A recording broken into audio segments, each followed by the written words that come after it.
Talk Show. Recorded live.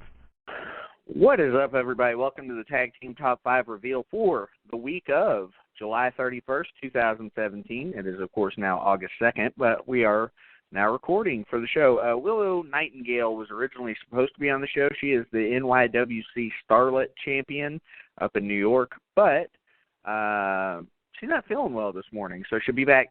She'll be on the show next week, assuming that she recuperates, recovers, and all that good stuff. But yeah, Willow will be back on August 9th for next week's Tag Team Top 5 Reveal.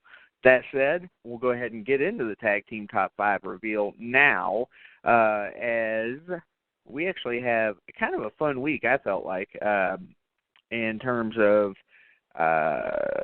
the fact that it felt like it could go to anybody, but didn't quite work out that way. So let's get into it now.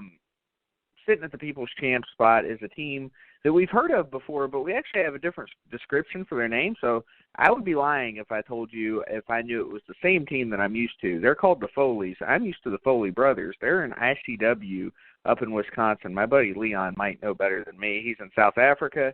Can't get a hold of him right now to find out for sure, but I have hit up ICW to confirm. Anyway, they are the new ICW Tag Team Champions up in Wisconsin. It's Mo Foley and Pit Stain. I know Mo Foley is in the Foley brothers. I think maybe this is the same team and Pit Stain is just a different name for the other Foley, but I could be wrong. Anyway, they defeated Tyler Sunday and Zach McGuire on July 30th, which was just Sunday, to win those titles. I don't think it's the first time they've won them either. So there's that going for them as well. Okay, so sitting at number 5, originally we had them as on the poll. This was just a complete typo, brain fart, whatever you want to call it. But the submission squad, Evan Jalistico and Pierre Abernathy were originally on the poll, but it's actually submission squad of Evan Jalistico and Gary J. I'm not sure that Pierre even wrestles anymore. I could be mistaken. He may be injured. I got to see Evan and Gary both at IWA Mid-South over the weekend on Saturday. The next day they traveled down to, I think, AWE, where they won the GWC tag team titles. They beat the Gymnasty Boys, the Carnies, who you all know quite well, and the Workhorsemen, which is Anthony Henry and and James Drake in a 4-way elimination match to win those the vacant titles, because I think whoever was holding them before are not together anymore. I could be mistaken though. There might have been something else that went on there. But anyway, submission squad, give it up for Evan Jalistico and Gary J. at the number 4 spot. Or number 5 spot. That was a huge win for them. Kind of putting themselves back on the map as far as the Indy Power Rankings and the Tag Team Top 5 go. So sitting at number 4 this week are the Polo Promotions, Jackie Polo and Mark Coffey. They were ranked number 3 last week, so they do fall 1 spot. Nothing, crazy, but they do fall 1 spot. But they had a hell of a week. This is a week of a lot of repeats as far as that goes, because UK wrestling was pretty damn busy over the weekend. I'm sure most of you noticed. Pete Dunne repeated at number 1 in the Indy Power Rankings top 10. Lots of other good stuff like that going on. So anyway, so Polo Promotions are the Target Wrestling Tag Team Champions. They defeated the Predators, Joseph Connors and Paul Malin, on 7/29 to retain those titles.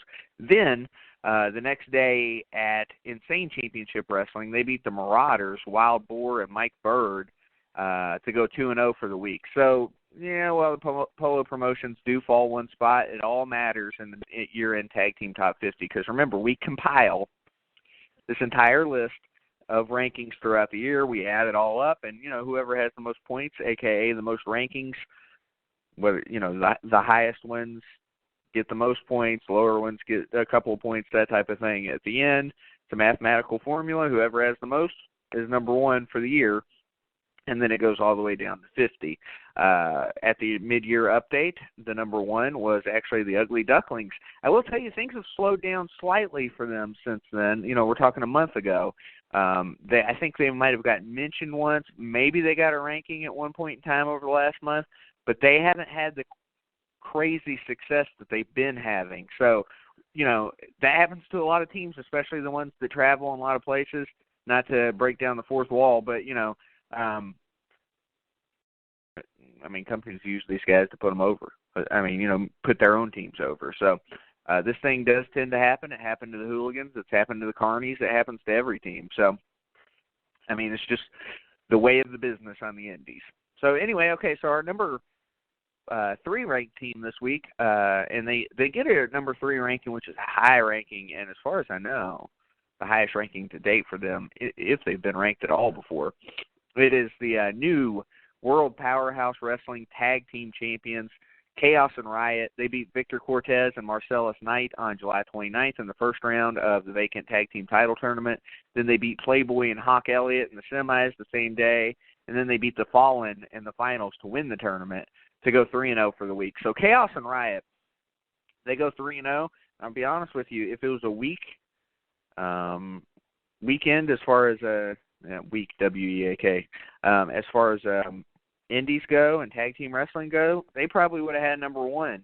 But as it was, there were a couple of other teams that had great weeks in front of them. So let's get to the number 2 team first off the bat, and that is CCK, which is Chris Brooks and Kid Lycos. They are the number 2 team. I'm sure a lot of people have heard of them in the States now because they are the CZW World Tag Team Champions, competing with those titles mainly in the UK, to my knowledge, which they did over the weekend. And as I said, they've been ranked before repeatedly. So they are making a strong push in the tag team top 50, pushing their way up the ladder, trying, their damnedest to get maybe one of those top 5 spots or even top 10 if the top 5 is not possible. We'll see. Like I said, there's a lot of teams fighting it out right now. So, like I said, CCW World Tag Team Champions, they competed at Fight Club Pro on July 28th, where they beat Extra Talent Id, which is Aaron Solo and Ricky Starks. And then they beat G&L, which is Mike Check and Rob Leas at Team White Wolf, A-Kid, and Adam Chase in a triple threat at Wrestling League on July 29th. They actually retained their titles there. Then they beat Extra Talented again, Aaron Solo and Ricky Starks, in the number 1 contenders match at Progress Wrestling on Sunday to go 3-0 for the week. Progress played a big part in all our rankings. Progress is a huge promotion, getting to the point now where it's kind of like Evolve, where we have to consider whether or not it's an indie anymore. At least for the rest of the year, it will qualify, but we'll put it up to a vote at the end of the year among the official voters, and we'll see if they're in there next year. With as much as people like Pete Dunne, wrestle there, he's the champion, it would only make sense that we consider it, for a possibility of being on that size of ROH or New Japan, that type of thing, especially as I'm coming to New York soon. So Progress is getting out there. Huge promotion, doing quite well for themselves. Love seeing it. And quite frankly, I'd like to see more of it. All right. And that leads us into the number 1 ranking, and it is a second straight week for Mustache Mountain, or you can call them British Strong Style. I think Progress calls them British Strong Style. I kind of call them Mustache Mountain because British Strong Style, to me, is the entire group of them. It's Tyler Bate, Trent Seven, and then Pete Dunne would round out British Strong Style. I kind of call this 2/3 of British Strong Style, which is also known as Mustache Mountain. Tyler Bate, Trent Seven, they come in at number 1 this week. They were ranked number 1 last week as well. They are the Progress Tag Team Champions. Remember when I said Progress was a major part of our rankings? Well, they are. They actually teamed with their third in the British Strong Style trio, Pete Dunne, as they defeated Travis Banks, Low-Key, and Jeff Cobb at Fight Club Pro on July 28th. And then it was just the duo as they defeated Jimmy Havoc and Mark Haskins at Progress on July 30th to retain those titles. 2-0 week for them. Certainly a debate there whether CCK could have been above them at number 1 in the rankings this week, and that's one of those things. But everybody had Mustache Mountain at number 1, and everybody had CCK at number 2, at least as far as the official voters go. Neither one of them did great in the fan votes, generally for the, I don't mean this in a bad way, but the lesser-known teams like the Foleys. A lot of people don't know them out of the state of Wisconsin. So Mustache Mountain gets the number 1 for a second straight week, which really, really makes a big difference in the tag team top 50. You're talking about a team that has now 2 number 1 rankings in 2017. That's a big deal. That's a lot of points, as I would say, to get them where they need to be as far as the tag team top 50 goes. And the way that works is they get 5 points for having a number 1 ranking. So 2 5-pointers in a row will put them right in the hunt, because just to kind of let you in on things right now, at the midway point, give me 2 seconds here and I'll get there. So the Ugly Ducklings at the midway point were sitting with 36.5 points. So they're going to be tough to beat. But at the midway point of the year, as I said, you had teams like CCK who were actually sitting there as well at number 3 in the tag team top 50 with 15 points. So now you get a number 2 ranking, and they were right in the hunt for number 2.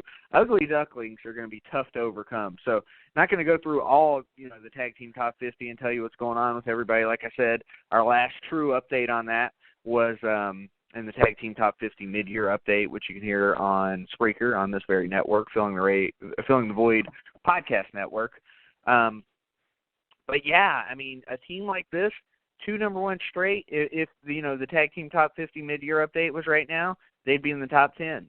We'll see how it all pans out for Tyler Bate and Trent Seven. But yeah, this second straight number 1 ranking, it's gonna be huge for them, because actually they were sitting there at number 45, and now they're going to shoot all the way up into the top 10 and maybe even higher.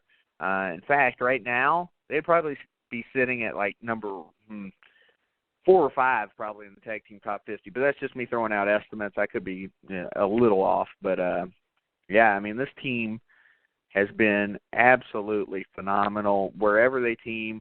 I know a lot of people might have the question, are they really an independent tag team? I kind of covered that as far as the tag team top, as far as the progress thing. But here's the deal: as long as they're wrestling outside of WWE, just like with Pete Dunne, if they're defending those titles, even with Pete Dunne, when he defended his WWE UK title outside of WWE, it counts. I mean, hell, if John Cena tomorrow decided to do 10 indie matches, every one of those would count, as long as it's not in WWE, ROH, New Japan, Noah, AAA, or whoever the others are that we're not including in the rankings. I think CMLL, those wouldn't count. But as it stands now, it's one of those things where it's like, we're ranking wrestlers who are independent, and if you're wrestling in independent promotions, then you have some independence, at least on those weekends. So like earlier this year, Adam Cole got a number 1 ranking. At the time, he was under contract to ROH, and but he was wrestling outside of ROH. So that's what really got him the number 1 ranking, is because he was wrestling outside of ROH. Whether you agree or disagree with our rules, we do stick to them. And those rules, like, we're pretty specific about it. Like I said, obviously, if he's defending the WWE UK title, Pete Dunne, that is, in WWE, that's not going to count. But if he defends that title anywhere but WWE that we consider an independent promotion, which we do right now with Progress, ICW, all that stuff out in the UK, then yeah, it's going to count.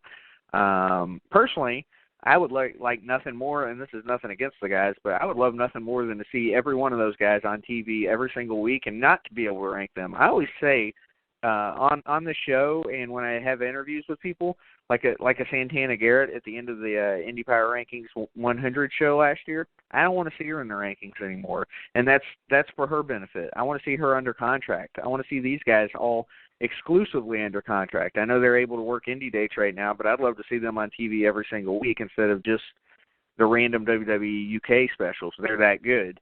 But for now, while they're working indies, they are eligible to be ranked by us. So that is kind of where we're at with this whole thing. Hopefully that kind of described where we're at with the Tag Team Top 5 this week, and, a little bit of information about the Indy Power Rankings Top 10. David was so kind and gracious to do that show last night. I do apologize this week that we didn't have a guest. Usually we would have a guest on this show or some sort of Hype Central or something going on, but, we just weren't able to put it together this time, and the only reason why